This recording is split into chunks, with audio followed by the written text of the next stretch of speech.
సేవకులారా సువార్తికులారా యేసయ్య కోరుకున్న శ్రామికులారా. అందరికీ వందనాలు. క్రిస్టియన్ ఆర్మీకి స్వాగతం, సుస్వాగతం. క్రిస్టియన్ ఆర్మీ ఒక వినూత్న కార్యక్రమాన్ని చేపట్టింది. అది సువార్త సేవకుల జీవిత ప్రయాణం, దేవుని సువార్త సేవకుల ప్రయాణం అనే ఈ కార్యక్రమంలో ప్రజెంట్ మనం ఈస్ట్ గోదావరి డిస్టిక్ మొద్దూరు లంకలో ఉన్నాం. ఇప్పుడు మనం రెవరెండ్ బిద్దు మణి గారిని కలుసుకున్నాం. కొడైకెనాల్ వెళ్ళండి అన్నారు. ఇలాగా అంటే కొడైకెనాల్కి వెళ్ళకముందు చెన్నై మీదుగా వెళ్ళాలట. కనుక చెన్నైలో బ్రదరు ఎవరు జైపాల్ గారు ఆయనకి తెలుసట. కనుక ఆయనకి ఉత్తరం రాసి కొడైకెనాల్కి వెళ్ళాలి, కనుక కొడైకెనాల్కి మాకు రిజర్వేషన్ చేయమన్నట చెప్పారట. తర్వాత మేము నిడదవోలు నుండి మెయిల్లోన చెన్నైకి వెళ్ళాం. అది శనివారం. అప్పుడు స్టేషన్కి ఇద్దరు కుర్రోళ్ళని జైపాల్ గారి ఆ చర్చి పేరు ఉంటుంది కదా, అట్టాన్ని పట్టుకొని వచ్చాడు. ముందు రిసీవ్ చేసుకున్నారు. ఇంటికి తీసుకెళ్ళేటప్పటికి డైనింగ్ హాల్లో అన్నీ పెట్టేసి ఉన్నాయి. వాళ్ళు లేరు, మీటింగ్కి వెళ్ళిపోతున్నారు. ముగ్గురు పిల్లలు చిన్నోళ్ళు. అప్పుడు తీసుకొచ్చిన అబ్బాయిని మాకు భోజనం పెట్టి ఎక్కడ ఉండాలో అక్కడ తీసుకెళ్ళి దిగి పెట్టేశారు.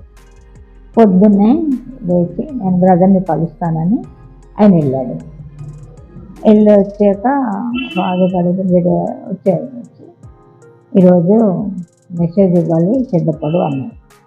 మీరు ఉన్నారు కదా, మీరు చెప్పండి అంటే 2 మెసేజ్లు, మీరు మెయిన్ మెసేజ్ నేను షార్ట్ మెసేజ్ ఇస్తాను అన్నాడు. బాబు, సేవే నాకు ఊపిరి ప్రాణం.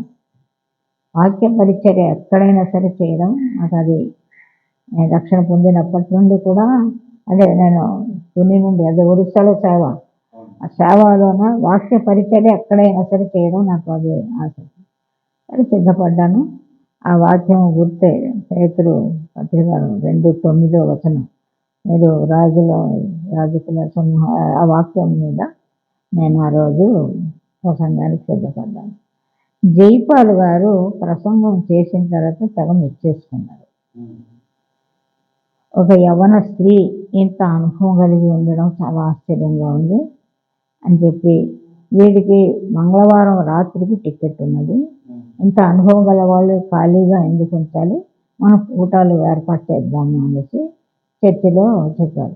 2వ మెసేజ్ ఆయనకి ఇచ్చారు. ఆ మెసేజ్ విన్నారు. ఆ తర్వాత పాటలు కూడా పాడమన్నారు, కనుక పాటలు కూడా పాడాను. ఆ తర్వాత ఏం నేర్చుకున్నారు అంతే. ఆ రాత్రికి ఒక దగ్గర కూటం ఏర్పాటు చేశారు. ఇద్దరిని ఫ్రంట్కి పిలిచేవారు చేశాను.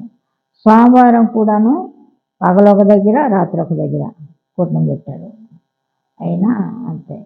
అయితే మంగళవారము వాళ్ళ మిస్సెస్ నన్ను తీసుకుని స్లమ్ ఏరియాలో గుడిసెల దగ్గర ఉండే స్త్రీల దగ్గరికి తీసుకెళ్ళారు.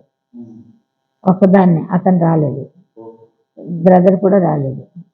కనుక అక్కడ అయ్యాక వచ్చినప్పుడు వెళ్ళి కూర్చునే కానీ నాకు గాజులు సోకులు చేసే అలవాటు నాకు చిన్నప్పటి లేదు బాబు. తునిలో ఆ రకమైన శిక్షణ.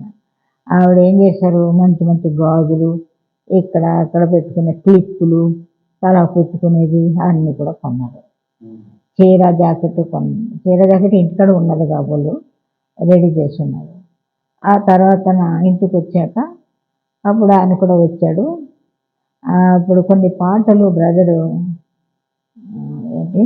రికార్డ్ చేసుకున్నారు. నేను పాడిన పాటలు రికార్డ్ చేసుకున్నారు.